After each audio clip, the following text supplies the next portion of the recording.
Hey guys, Spider-Man here. Today I'm talking about the top 5 important Spider-Man Dun books. dun dun dun dun dun dun And, dun dun dun dun dun and dun dun.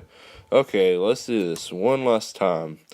My name's Landon Boos. I got a bit right, active spider. I kick the crap out of bad guys. Sometimes the bad guys kick the crap out of me. Look, I'm not a comic book. I never fell in love. I didn't even get a Christmas album, which would have been cool. But I still love being Spider. okay, let's get this started. Okay, number 5 is going to be Spider-Man 300.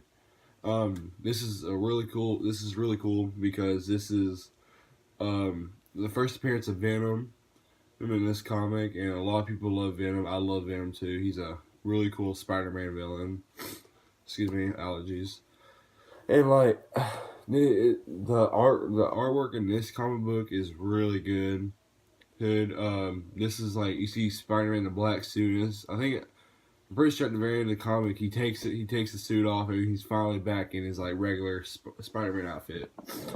And yeah, I highly recommend check this one out. But thing is, all these comics on his list are very expensive. I only one of these I own on this list, but the thing is, I'll go on YouTube and I'll look up the story, and there's like a thing you can read on. That's how I usually read them, and there's probably a couple websites. So that's how I recommend how you read these comic books. Like all these on the list I've read, but like on like YouTube or something like that. So yeah, number 5, Spider-Man 300, and number 4 I'm going to say is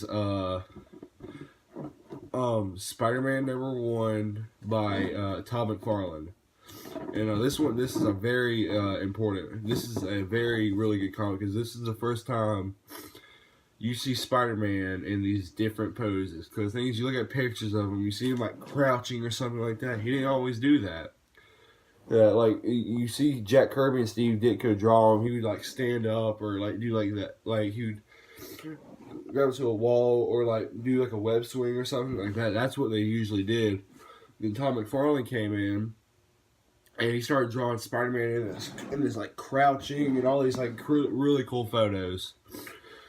And yeah, I put that one higher than 300 because I love the art style on that. That's like probably my favorite Spider-Man art style. I love 90s comic books art. That's my favorite.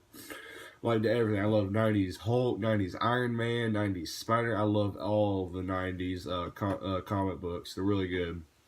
So yeah, that's why I love Spider-Man #1 by Todd McFarlane. Really good artwork. The story in it's pretty good. Excuse me. The story in it's pretty good. I totally recommend you seeing this one. My number 3 is going to be Spider-Man #14. And this comic book is the first appearance of Green Goblin, Spider-Man's #1 enemy. People say Venom is his #1 enemy. No, it's Green Goblin. Green Goblin is Spider-Man is Green Goblin is like a Spider-Man as Joker is the Batman. I think I said that right. Like Joker is Batman's main bad guy, right? Green Goblin is Spider-Man's main bad guy. Like you could say Venom, but in facts it's Green Goblin. Green Goblin is his main bad guy. Every terrible thing every bad thing that's happened to Spider-Man, Green Goblin has done that to him most of the time. Like but yeah, this is a really good comic by Steve Ditko, Stan Lee, and I think maybe Jack Kirby. I'm not entirely sure, but I know it's Steve Ditko and Stan Lee. Yeah, this is this one's on the list because it's Spider-Man's #1 main bad guy, his first appearance here. So yeah, that's why I'm saying Spider-Man 300. But sorry, excuse me, sorry, Spider-Man #14. My number 2, I'm kind of cheating on this one. It's kind of 2 comic books, but things are tied in like kind of the same story. It's kind of like the first one is like to be continued in this one, so I'm kind of gonna count these as both. As I was saying earlier, Green Goblin does every bad thing that's happened to Spider-Man, Green Goblin has done to him. And this comic book does it. I'm talking about Spider-Man 121 and 122, the death of Gwen Stacy. Like Green Goblin, man, Green Goblin just kidnapped Gwen Stacy, dropped her. Spider-Man tried to save her, and then while he saved her, she just snapped her neck. Like, and I love this comic book because this is when it's told everybody comic books were starting to get more leveled out. Like it was really cool. What's really cool about this comic, things you can't really do this now, but back then that was a big deal. It's like you do not kill the main love, like his girl. That's why I love Marvel comics because they took those risks back in the day. Like you never killed Gwen Stacy. Like you never killed. Let's say it was a Superman comic back in 1960 or something. They killed Lois Lane. Like it's like what? Why would they do that?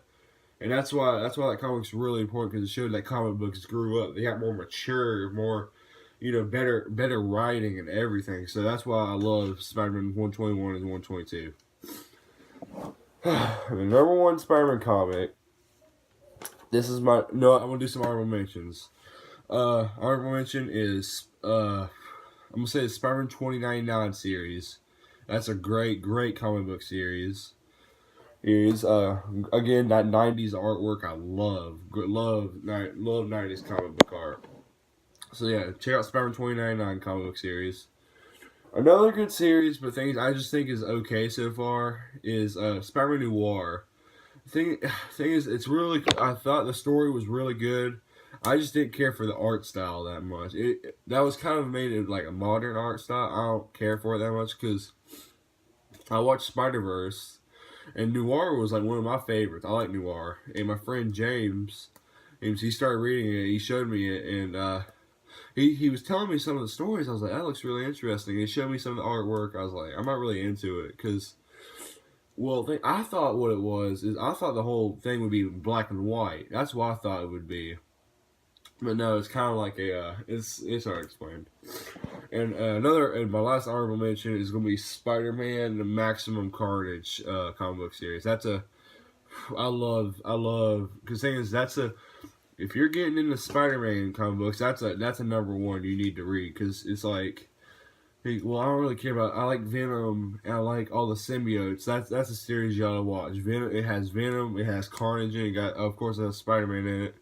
A really good series, and they kind of show you some obscure villains in that comic book series. I mean, they show you Doppelganger and just lots more.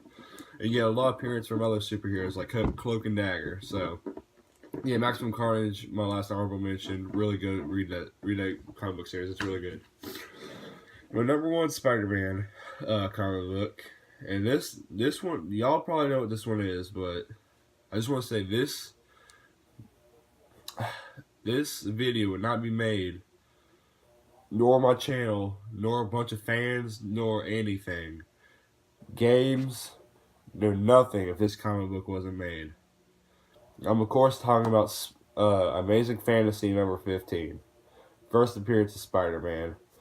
And we all have that thing is that probably comes with the most popular speeches ever.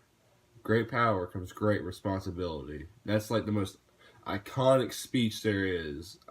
There's probably another superhero one that you guys say is more popular. That's okay. That's y'all's opinion.